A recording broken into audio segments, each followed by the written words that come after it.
आणि मला जो आलेला अनुभव होता हे मला कोणी सांगितलं नव्हतं की भाई ते असं कोणी करत नाही. मेट्रो चढायला गेली, जसं काय ती मुंबईची ट्रेनच आहे. इंग्लंड हा फक्त पोस्टकार्ड सारखा सुंदरच नाही, तर इथे खूप काही गोष्टी अनुभवायला मिळतात आणि त्याच गोष्टी आम्ही तुमच्यासोबत शेअर करणार आहोत. नमस्कार, माझं नाव आहे मनस्वी आणि मी Rohan. Welcome to our channel मी पाहिलेलं इंग्लंड. आम्ही मूळचे भारतातून मुंबईतले आणि गेली 3 वर्ष आम्ही युके मध्ये राहतोय. आणि या 3 वर्षात खूप चांगल्या गोष्टी अनुभवायला मिळाल्या. काही सुंदर होत्या, काही छान होत्या, काही सरप्राईज होत्या आणि काही कल्चरल शॉक देणाऱ्या पण होत्या. हो, खरं आहे. ह्या चॅनलवर फक्त इथल्या सुंदर गोष्टीच नाही, तर इथलं खरंखुरं जीवन अनुभवायला मिळेल. उदाहरणार्थ इथलं कल्चर, सिविक सेन्स, इथलं ट्रॅव्हलिंग, इथलं ट्रान्सपोर्ट, बरंच काही आणि इथलं नेचर सुद्धा आपल्याला बघायला मिळेल. हो, खरं आहे. त्यासोबतच फूड ब्लॉग आणि भारतातले आणि इकडचे छोटे छोटे डिफरन्सेस तुम्हाला बघायला मिळतील. इथे आल्यावर आम्हाला पहिला कल्चरल शॉक कुठला बसला माहिती आहे? हो, कुठला सांग. इथे लोक हॉर्नच वाजवत नाही. मला वाटतं गेल्या 3 वर्षात आम्ही मोजून 10 वेळा तरी हॉर्न ऐकला असेल आणि ते खरंच खूप सरप्रायझिंग होतं आणि खूप सुंदरही आहे, कारण त्याच्यामुळे व्हॉइस पोल्युशन नाही आहे इथे. हा, आणखीन एक, इथे बस स्टॉप असो किंवा ग्रोसरी शॉप असो, इथे कोणी एकमेकांना पुश करत नाही, धक्का मारत नाही. नो नो धक्काबुक्की. धक्काबुक्की. इकडच्या लोकांना ते आवडत नाही. नाही. त्यांना पास करून गेले, चालून पुढे गेलेलं म्हणा किंवा त्यांच्या जवळून कट मारून चालणं, ते चांगलं सिविक सेन्स मानत नाही आणि हा खरंच कल्चरल शॉक होता.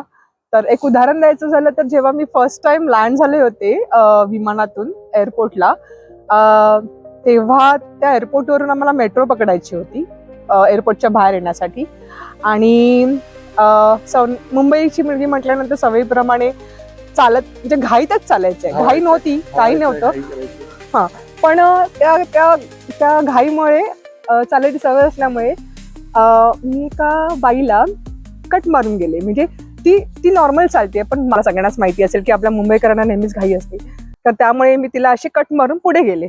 तर तिने मला चक्क वळून पाहिलं आणि काही बोलली नाही, पण एक लोक दिला आणि म्हटलं मी काहीच नाही केलं, हिला धक्काही नाही लागला, तरी ही काय एवढी चिडते माझ्यावरती.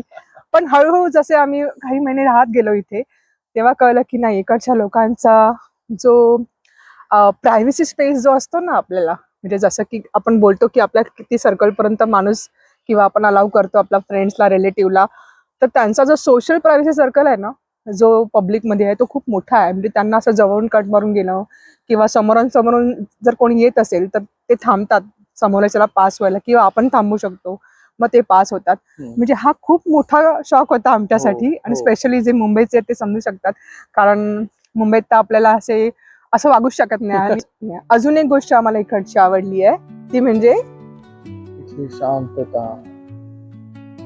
इतकी शांतता आहे, इतकी ग्रीनरी आहे की कधी कधी आम्हाला असं वाटतं आम्ही दुसऱ्याच वर्ल्ड मध्ये आहोत, कारण कधीच अनुभवलेली नव्हती एवढी शांतता आणि एवढी ग्रीनरी. तुम्ही बघू शकता आताही आमच्या मागे, म्हणजे कुठेही जाल तिकडे तुम्हाला ग्रीनरी दिसेल बघा. कुठेही इथे माती नावाची गोष्टच नाहीये. एक तर तुम्हाला ग्रीनरी दिसते, नाहीतर तुम्हाला पाणी दिसतं.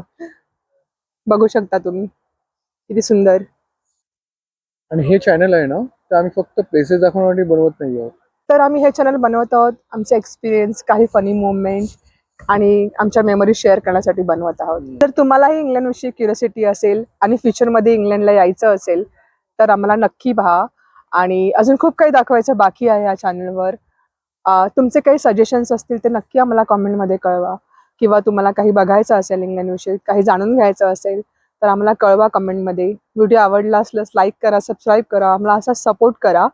हे चॅनल चालू करण्यामागचं कारण एवढंच आहे की जी लोक कधी परदेशात आली नाही आहेत किंवा ज्यांना परदेशाविषयी क्युरियोसिटी आहे की बाहेरचं लाईफ कसं आहे, आणि मी जेव्हा इकडे येणार होते त्याच्या आधी मला यूट्यूबवर अशी काही इन्फॉर्मेशन मिळाली नव्हती, कारण लोक फक्त इकडचं निसर्ग, इकडचं ज्या मोठ्या मोठ्या गोष्टी आहेत ते दाखवणं प्रेफरन्स करतात. पण मला असं वाटतं की जी रुटीन लाईफस्टाईल आहे इकडची, किंवा जे काही छोट्या छोट्या गोष्टी आहेत ह्या कोणी युट्यूबवर अजूनपर्यंत दाखवल्या नाही आहेत, ज्या मी अनुभवल्या जेव्हा मी इथे लँड झाले आणि मी पाहिल्या माझ्या डोळ्यांनी, मी अनुभवल्या, ज्या युट्यूबवर बघायला नव्हता मिळाला. तर माझा एवढाच प्रयत्न आहे की अशा लोकांना युट्यूबच्या माध्यमातून ह्या गोष्टी कळाव्यात आणि त्यांनाही मजा यावी ह्या गोष्टी समजल्यानंतर. त्यांनाही कळावं की भारताबाहेर कशा पद्धतीचं आयुष्य लोक जगतात, कसे वागतात, ते कसे थिंक करतात किंवा इमोशनली ते कसे आहेत, त्यांचं लाईफस्टाईल कसं आहे. आपण त्यांचं लाईफस्टाईल बाहेरून बघतो की त्यांच्याकडे मोठ्या मोठ्या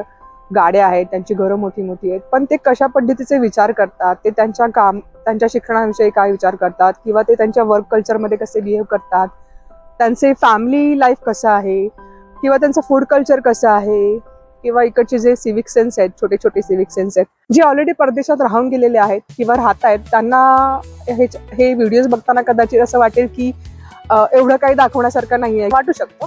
पण मला असं वाटतं की जे लोक कधीच परदेशात आले नाही आहेत आणि ज्यांना कदाचित पुढे यायचं संधी मिळू शकते किंवा त्यांना जाणून घ्यायचं असेल की परदेश कसा आहे, बऱ्याच बारीक बारीक बारीक गोष्टी, जसं मी तुम्हाला मगाशी उदाहरण दिलं की मी फ्लाईटमधून उतरले आणि घाईघाईत त्या मेट्रोत चढायला गेली, जसं काय ती मुंबईची ट्रेनच आहे आणि मला जो आलेला अनुभव होता हे मला कोणी सांगितलं नव्हतं की भाई ते असं कोणी करत नाही, असं कोणी पास करून चालत नाही इकडच्या लोकांना. त्यांचं एक सर्कल जे आहे, सोशल सर्कल किंवा प्रायव्हसी सर्कल, ते खूप मोठं आहे. तर हे सगळं सांगण्याचा प्रयत्न आहे ह्या चॅनलच्या माध्यमातून. चला भेटू पुन्हा. काळजी घ्या, हसत राहा आणि जग बघत राहा. सबस्क्राईब करा, लाईक अँड शेअर. थँक्यू.